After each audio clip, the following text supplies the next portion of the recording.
আপনারা দেখছেন এক্সপ্রেস বাংলা, অন্তহীন খবর।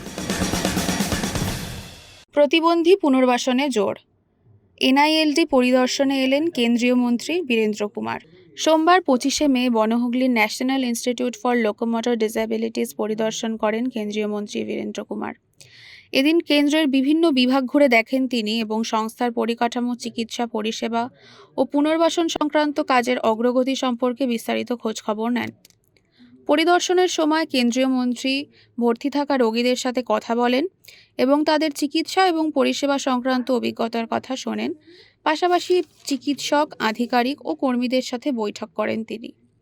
সংস্থার বর্তমান কাজকর্ম, ভবিষ্যৎ পরিকল্পনা, আধুনিক চিকিৎসা ব্যবস্থা এবং প্রতিবন্ধীদের পুনর্বাসনের ক্ষেত্রে কিভাবে আরও উন্নত পরিষেবা দেওয়া যায় তা নিয়ে বিস্তর আলোচনা হয়।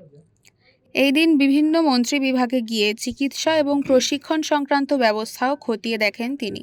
রোগীদের জন্য থাকার সুযোগ সুবিধা, থেরাপি পরিষেবা এবং আধুনিক সরঞ্জামের ব্যবস্থা সম্পর্কেও তথ্য নেন তিনি। পরিদর্শনের শেষে কেন্দ্রীয় মন্ত্রী জানান, প্রতিবন্ধী ব্যক্তিদের উন্নয়ন ও পুনর্বাসনের ক্ষেত্রে এই ধরনের প্রতিষ্ঠান গুরুত্বপূর্ণ ভূমিকা পালন করছে। ভবিষ্যতে যাতে আরও উন্নত পরিষেবা প্রদান করা যায় সেই বিষয়ে কেন্দ্রের তরফে প্রয়োজনীয় সহযোগিতা অব্যাহত থাকার বার্তা। ভবিষ্যতে যাতে আরও উন্নত পরিষেবা প্রদান করা যায় সে বিষয়ে কেন্দ্রের তরফে প্রয়োজনীয় সহযোগিতা অব্যাহত থাকবে বলেই আশ্বাস দেন তিনি।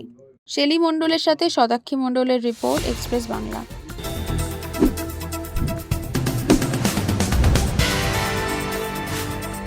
আপনারা দেখছেন এক্সপ্রেস বাংলা, অন্তহীন খবর।